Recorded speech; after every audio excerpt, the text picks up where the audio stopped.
आज हम बात करने जा रहे हैं एक ऐसे गांव की। इस गांव में एक वैद्य रहता है जो बहुत मशहूर होता है। वो जिस किसी की भी मरहम पट्टी करता था वो ठीक हो जाता था। एक दिन अचानक वो एक आदमी के पास जाता है और उसे एक दवाई देता है। वो बिल्कुल ठीक ठाक हो जाता है। अरे अरे अरे कमाल हो गया। अरे कमाल हो गया भैया। अरे भैया, अरे पूरा सिस्टम चल पड़ा।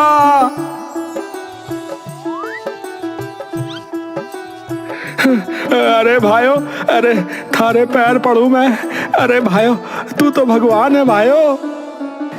सभी लोग खुशी के साथ ताली बजाने लगते हैं और जोर जोर से ताली बजाते हैं। अरे उठ जा, अरे उठ जा निर्मोय। अरे पापा क्या हो गया? हैं? अरे क्या हो गया? अरे दिन चढ़ गया। अरे सांझ तक सोता ही रहेगा क्या? हैं? चल उठ। शंकर आंख मसलते हुए बिस्तर से उठता है। अरे नीचे आ जल्दी, दुकान खोलने का टाइम हो रहा है। प्रभु, फटाफट राई का तड़का मार के दाल छौंक दे। शंकर नीचे से पतीला निकालता है और उसे आग पर रख देता है और उस पतीले में ऑयल वगैरह डालता है और कहता है, अरे दाल थोड़ी कम डालियो, इतनी ना चल रही आजकल। हाँ, परसों कह रहे थे आलू गोभी नहीं चल रही, कल कह रहे थे पनीर नहीं चल रहा तो उसे कम कर दे, आज कह रहे हो दाल नहीं चल रही, तो चल क्या रहा है फिर? अरे अभी तो दुर्गति चल रही है, बस दुर्गति। हाँ, कल को दिमाग भी चल पड़ेगा मेरा। क्यों? क्यों है? तुझे पता नहीं है क्यों है? अरे बेटा, कोई और शौक ढूंढ ले, क्योंकि यो ढाबा तो अब थोड़े दिन का और रह गया बस। हाँ पापा, वैसे तो सुबह उठ के चिल्लाते रहो कि जल्दी उठ जल्दी उठ, हैं? अब खुद ही कह रहे हो बंद हो जाएगा। अरे तो क्या कहूं बेटा, है क्या कहूं बता। इधर आ, देख बताता हूं। प्रभु सामने टंगी 4 तस्वीरों को दिखाता है जो 4 पीढ़ियों की होती हैं। देख, यो है तेरा परदादा चमन पीला भोगराज, जिसने खाने में ऐसी चीजें डालना शुरू की कि पूरा गांव उनका दीवाना सा हो लिया। क्योंकि एक तो खाने में स्वाद बढ़िया और ऊपर से भोजन सबका स्वास्थ्य भी एकदम ठीक कर देता था। और बेटा, स्वास्थ्य, भोजन और स्वाद बड़ी मुश्किल से लोगों को एक साथ मिलता है बेटा, वरना तो तोरी घिया तो सभी बना रहे हैं अपने घर में। प्रभु अपनी उंगली शंकर के दादा की तरफ करता है जो बड़ी बड़ी मूंछों वाले होते हैं। और यो है मेरे बाबूजी, यानी तेरे दादा चकोर चंदन भोगराज।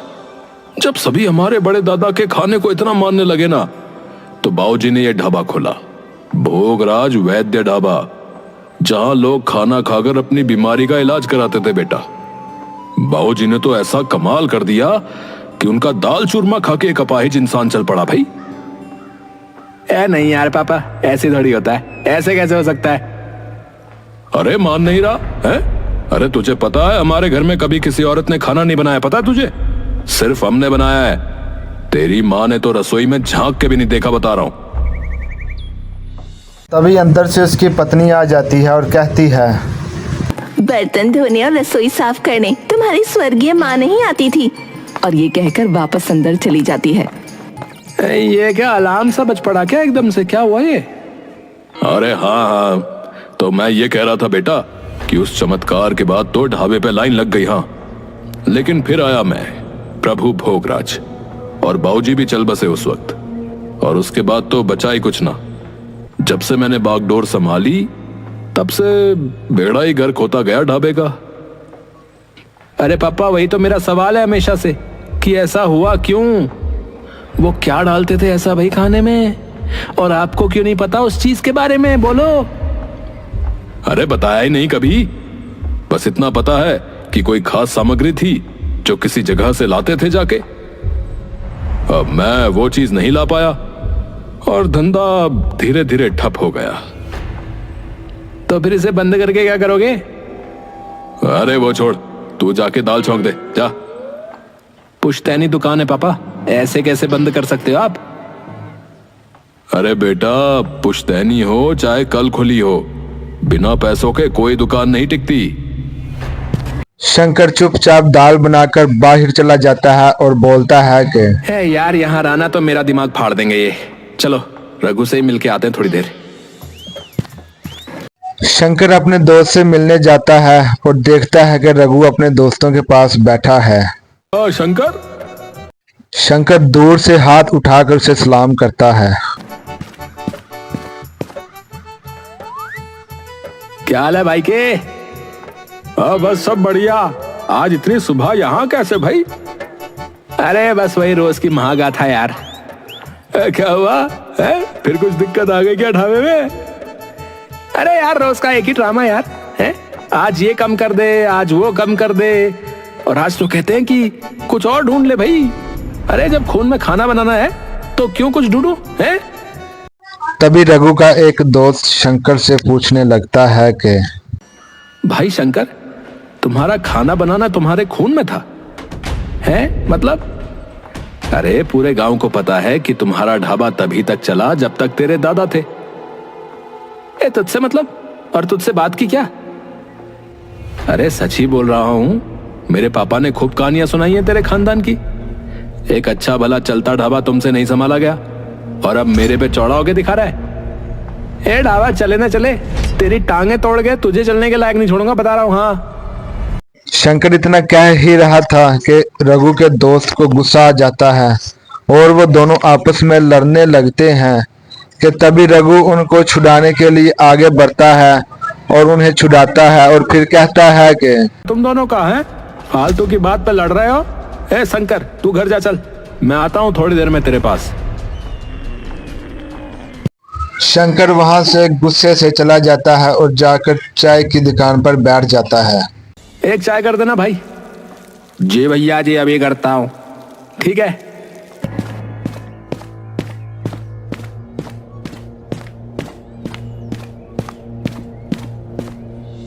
शंकर को जाते जाते गांव का मुखिया देख लेता है। अरे ओ शंकर। नमस्कार मुखिया जी। अरे नमस्कार बेटुआ, नमस्कार। है? अरे क्यों इतना मुंह लटकाए चले जा रहे हो? क्या हो गया, क्या हुआ? कुछ नहीं मुखिया जी, बस ऐसी। अरे क्या दुकान वगैरह में कोई दिक्कत विक्कत चल रही है क्या?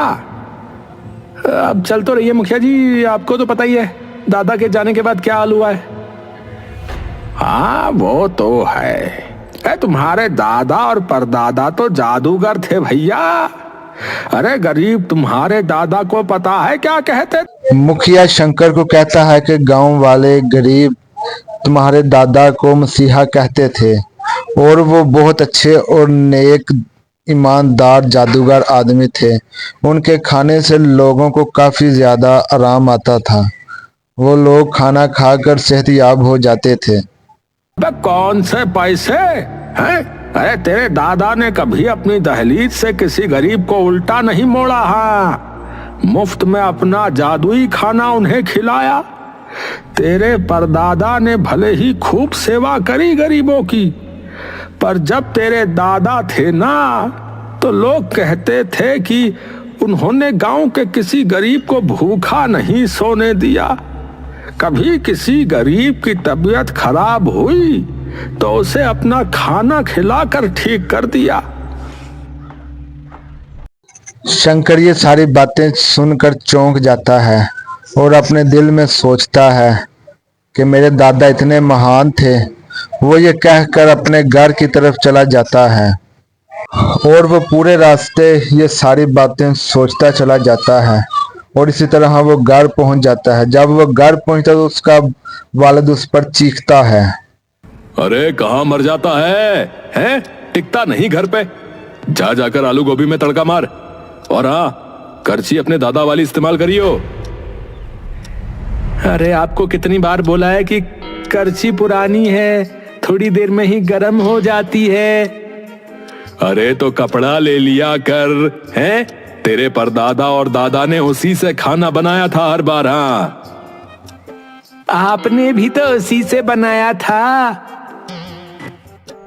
ये कहकर शंकर आलू गोभी को बनाने के लिए गैस पर रखता है और अपने कमरे में चला जाता है।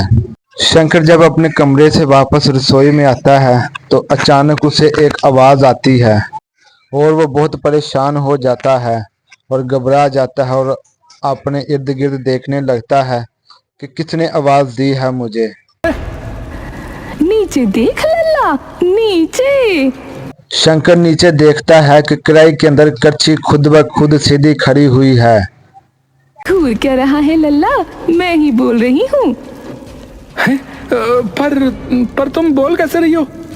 है कोई वजह, वो तुझे पता लग जाएगी। क्या ये क्या है? क्या है ये सब? ये सब हमेशा से था, बस तेरे बाप को ही ना दिखा। अरे पर ये हो कैसे रहा है? मैं सपने में हूँ क्या? शंकर अपने आप को जोर जोर से शंकर अपने मुंह पर जोर जोर से थप्पड़ मारने लगता है। ये कैसे हो पा रहा है? क्योंकि मैं एक ऐसी जगह से आई हूँ जिसके बारे में न किसी ने सुना न किसी ने पढ़ा। ऐसी कौन सी जगह है? और क्या आप पापा से भी बातें करती हो क्या यूं ही? लल्ला, अगर तेरे पापा से बात कर सकती तो आज ये ढाबा बंद कराने की नौबत ना आई होती। मतलब? तुझे ये पता है क्या कि तेरे दादा परदादा अपने खाने में ऐसा क्या डालते थे जिससे बीमार से बीमार इंसान भी ठीक हो जाता था? नहीं पता। क्या था वो?